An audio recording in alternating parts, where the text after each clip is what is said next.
Análise, por favor, em especial sobre o ataque do Flamengo, né? O Flamengo veio hoje com um ataque diferente do que está habituado, sem o Pedro, sem o Cebolinha, que está lesionado.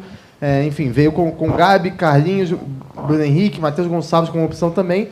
Mas o time hoje acabou saindo sem dar um chute a gol. O Flamengo não finalizou a gol durante os 90 minutos. Teve só aquele lance do Gabriel, mas que a jogada já tinha sido parada. Queria que você falasse um pouco sobre isso. E se você puder também falar de forma rápida sobre a ausência do Luiz Araújo, né? Que a gente acabou não tendo tempo de comentar, que tomou o terceiro cartão amarelo no lance que foi um erro do árbitro, que achou que ele ia ser substituído no último jogo, acabou desfalcando hoje, e o quanto ele fez falta nesse duelo de hoje. Obrigado. Boa noite. Nós viemos com um grupo todo que trouxe o Flamengo à liderança durante todos esses 20 jogos. E ela não tem individualidade, ela tem o conjunto dela, que ele é importante.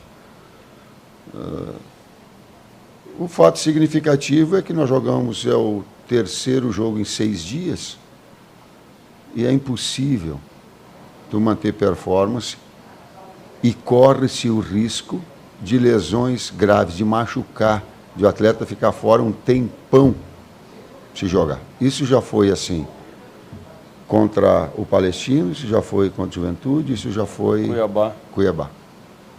Então, há um cuidado e não poupar atletas. Por quê? Porque não tem condição humana de manter fisicamente e performance nesse nível. E todos nós temos construído essa campanha, então não tem individualidade. Só para pegar um detalhe, no segundo tempo, as 2 finalizações que a gente teve a chance de finalizar foi com Wesley e foi com Ortiz numa tomada de bola dentro do campo adversário. Então, o dado estatístico... Não teve no gol, mas foi uma situação clara. Clara, limpa. Boa noite, Tite. Boa noite, Matheus. Aqui atrás, Sidão Marinho do Litoral News. Você falou bastante sobre a questão do calendário, várias vezes já, né, professor? Acho que isso já ficou bem entendido. Queria saber de que forma, então, o Flamengo trabalha visando o próximo jogo com uma atuação muito abaixo, como teve hoje. Existe alguma influência do jogo de hoje no próximo jogo contra o Palmeiras? No final do jogo, o torcedor até cantou bastante, como quem levanta a moral da equipe, que mesmo que perca hoje, tem um desafio na próxima quarta, que é muito importante para a temporada. Existe um trabalho que você vai fazer com a equipe, visando o jogo de hoje e também o da próxima quarta? Pega toda a temporada, pega todos esses últimos jogos, pega todo o campeonato, pega toda a Copa do Brasil, coloca nela como média de atuação. Sim. Assim como nós não gostaríamos de estar perdendo, independentemente de qualquer situação, todas elas fazem parte, e maturidade em relação a isso também. Mas pega todo esse conjunto. É a produção de hoje, sim. É a produção do jogo passado, sim. É a produção do jogo anterior, sim. É esse conjunto todo. Tite, boa noite. Duda Gonçalves, da ESPN. Sei que vocês não gostam de falar individualmente sobre atletas e performance, obviamente, mas é impossível não te perguntar a respeito do Gabigol e também do Bruno Henrique, voltando à titularidade, uma dupla que a gente sabe que faz muito sucesso no Flamengo, com seus méritos também, pelas suas performances. Queria que você, se pudesse, analisasse também os dois, se individualmente, se puder, se não, no conjunto, como você avalia a performance dos dois na partida de hoje. Obrigada. 2 grandes jogadores. 2 jogadores, são 2 monstros. Na história, 2 grandes atletas. E, publicamente, eu pedi ao BH, porque a gente precisava de um jogador de velocidade. Eu pedi ao BH que ele pudesse vir, sentar nas suas condições, sentar na sua plenitude, sim. Mesmo dizendo assim, mas correria um risco de lesão? Não, clinicamente não. Essa segurança a gente tinha. Mas ele não estava ainda treinado, mas nós precisávamos de um jogador de velocidade. A equipe, quando ela machucou, quando o Luiz fora por cartão, com o Cebola fora por cartão, precisava ter um jogador agudo no setor. E foi até onde deu. Então, são 2 jogadores que precisam ser muito respeitados e tenham respeito. Tite, boa noite. Ainda dentro disso, eu queria que você comentasse um pouco o posicionamento do Gabigol em campo. O Gabigol não era titular, não iniciava uma partida há 6 meses. É o que você imaginou com o posicionamento, até por conta desse quarteto ofensivo, talvez? Às vezes o Gabigol um pouco mais recuado. O que você queria, e se você teve, de fato, essa resposta dele dentro de campo? Igual os outros todos os jogos que ele jogou. Talvez você tenha observado. Penúltimo atacante é o 9. Ele começou como penúltimo, depois foi de 9. Professor, algo a reclamar no jogo de hoje, de arbitragem e tal, ou o resultado foi justo, São Paulo mereceu ganhar o jogo? Falar em jogo de desempenho, jogo de resultado, deixa para vocês avaliarem, aí, analisar essa situação toda. A sensação que eu tenho é que no melhor momento nosso de segundo tempo, aí depois a gente ia retomar uma intensidade maior na substituição, mas no melhor momento do segundo tempo, de marcação agressiva, de tomada dentro do campo adversário, a gente acabou tomando gol. Mas o jogo ele é assim, o jogo ele tem esses componentes. A partir daí ficou um jogo de trocação, a gente procura sair na frente, tinha o contra-ataque, a qualidade do São Paulo, duas grandes equipes. Aí tem diversos jogos dentro do mesmo jogo. Não vou arbitragem do mesmo jogo. Não vou arbitragem, em relação à arbitragem, reclamar? É isso? Não. Vejo. Não.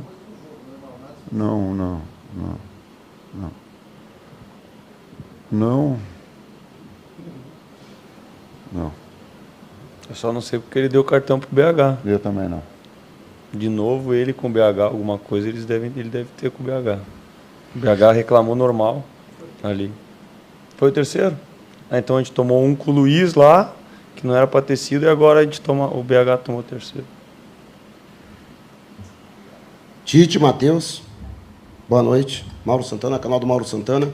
Depois de uma atuação exuberante na última quarta-feira, era uma equipe diferente, era uma competição diferente, um adversário diferente, mas a derrota, e principalmente com a atuação da equipe, isso preocupa o torcedor. Né? O que dizer para esse torcedor que está aguardando o jogo de volta diante do Palmeiras aqui em São Paulo, pela Copa do Brasil, e, obviamente, fica preocupado com relação à atuação coletiva que a equipe apresentou hoje? De novo, uma pergunta está linkada à outra. Reúne todas a performance da equipe, né? E ela traz e se traduz como forma de preparação para o jogo de quarta-feira também. Penúltima aqui. Boa noite, Tite. Boa noite, Matheus. Léo José, do Coluna do Fla. No jogo de ida da Copa do Brasil contra o Palmeiras, o Abel Ferreira ele colocou um time muito defensivo, né, muito atrás, então deu muito campo para o Flamengo. Nesse jogo de volta, agora, no Allianz Parque, jogando fora de casa, o que você espera? Qual Palmeiras que você espera enfrentar? E aproveitando rapidinho, o De La Cruz, ele é alguma preocupação para a quarta?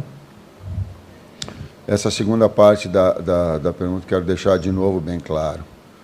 A gente cuida e não poupa. De La Cruz não tinha condição. Cebola não tem condição.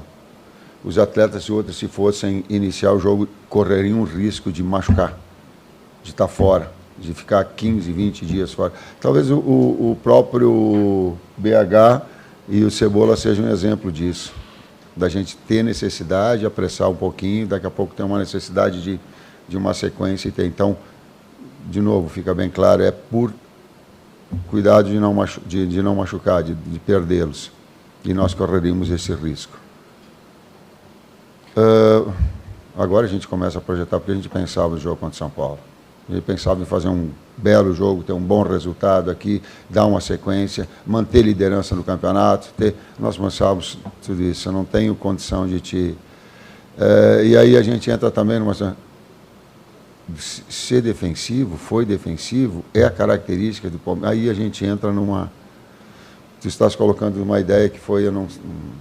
Tem que avaliar, tem que entrar em pormenores. O que a gente vai trazer agora é projetar o jogo de quarta-feira, recuperar toda a equipe, projetar o jogo para quarta-feira.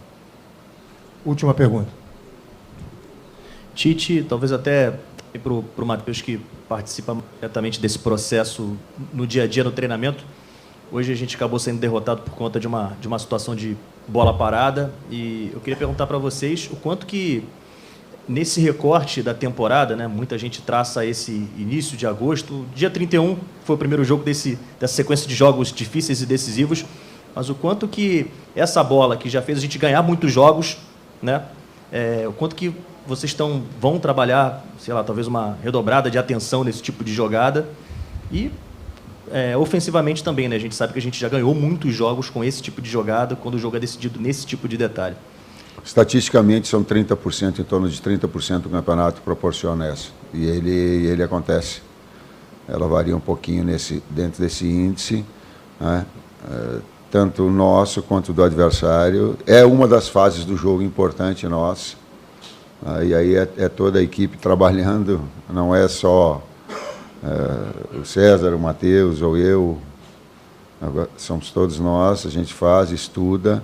O aval final é meu, né? A responsabilidade final é minha, desses ajustes, dessas estratégias. E é 30% em torno disso, que ele é tanto a favor quanto contra, que tem estabelecido os placares dos jogos. Obrigado.